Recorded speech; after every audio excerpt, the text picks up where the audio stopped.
Remember when you failed at that business? You're the one who cheated, and now you're lecturing me about trust? After what you did 3 years ago, I can't believe you'd even suggest this. They're weaponizing your past, turning your history into ammunition, making every mistake permanent. And most people either defend themselves desperately or collapse in shame. Both responses hand them victory. The Stoics face this constantly, political enemies weaponizing every past action. They survived with one devastating response that makes the attack irrelevant. Today I'm showing you exactly what to say. The trap. First, understand what's actually happening. When someone uses your past against you, they're attempting to first freeze you in your worst moment. You're not allowed to grow, change, or evolve.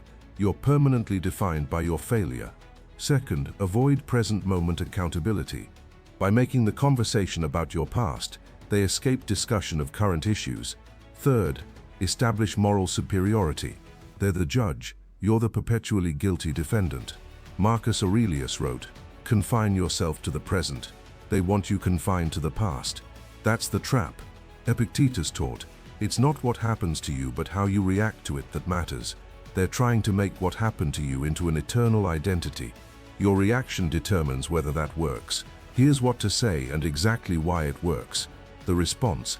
When someone weaponizes your past, you say, "That was then, this is now, they're not the same." 7 words, 3 sentences, complete dismantling.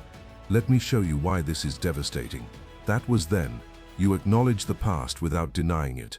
No defensiveness, no excuses, just fact. Yes, that happened. This is crucial.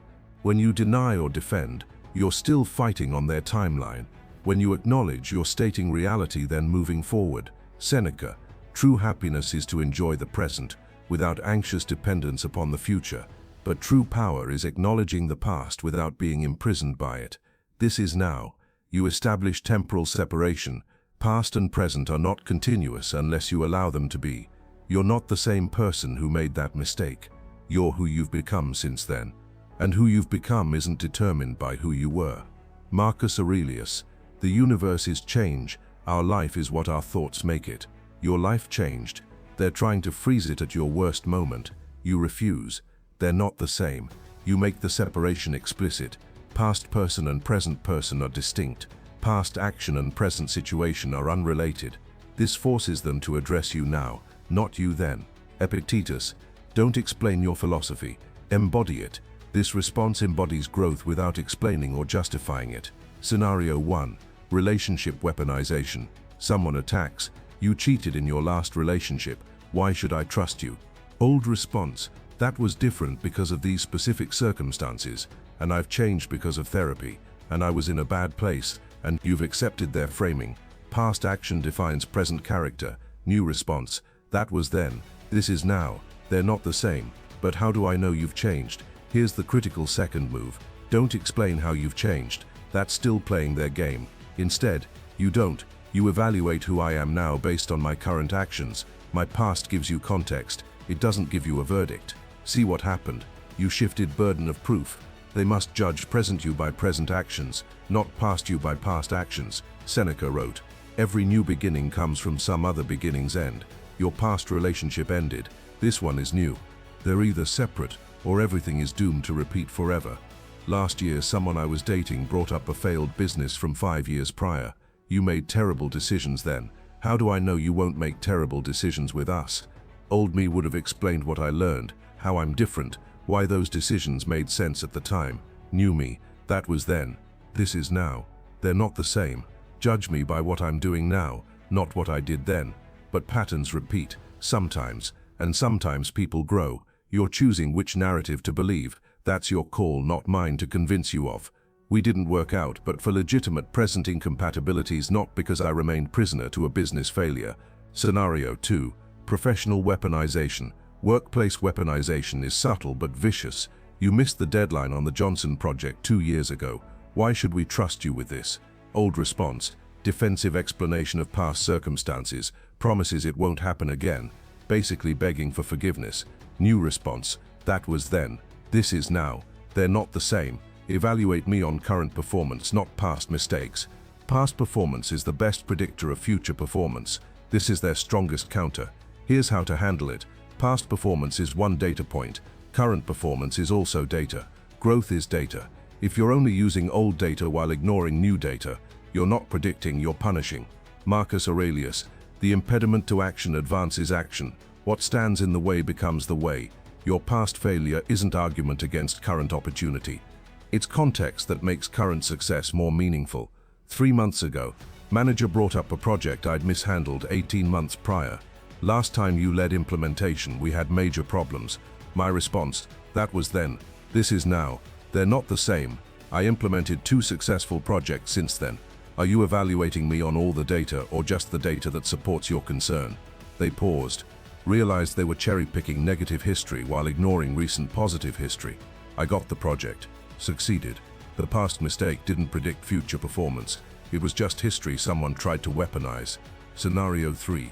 Family weaponization.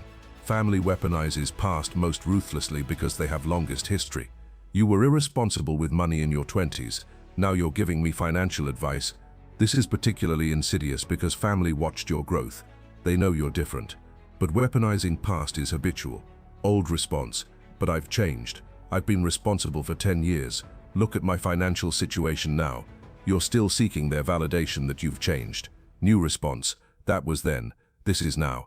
They're not the same. Take my advice or don't. But my financial situation from 15 years ago isn't relevant to whether my current advice is sound. Well, I remember. I'm sure you do. And I'm telling you now that memory isn't relevant to the present conversation. Direct, clear, refusing to be held hostage to history. Epictetus taught, if you want to improve, be content to be thought foolish and stupid. They may think you're being dismissive of your past. Let them. You're not revising history, you're refusing to be defined by it. Last month, family member brought up my college partying when I suggested they reconsider their drinking. You were drunk every weekend in college. Now you're judging me. My response, that was then. This is now. They're not the same. My past doesn't disqualify my present concern. That's hypocritical. No, it's growth. Hypocrisy is preaching what you don't practice. I practice moderation now. That's exactly why I can speak to it. Conversation shifted. The past lost its power. The deeper principle. Here's what this response really does. It refuses to collapse time. When someone weaponizes your past, they're collapsing all versions of you into one. You at your worst equals you now, equals you forever. The Stoic response separates time into discrete moments. You then was real. You now is also real. They're different. Marcus Aurelius. Time is like a river made up of the events which happen, and a violent stream, for as soon as a thing has been seen, it is carried away. Your past mistake was carried away by time's stream. Trying to hold you there is trying to stop the river. Seneca. Begin at once to live and count each separate day as a separate life. Each day is a separate life. Your life today isn't identical to your life 5 years ago. They're connected but distinct.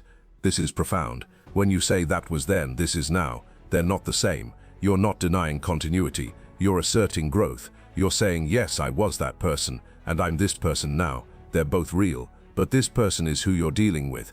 The ancient Stoics understood. Your past is context, not prophecy. History that informs, not history that imprisons. Marcus Aurelius made strategic mistakes that cost Roman lives. He acknowledged them, learned from them, didn't let them paralyze future decisions.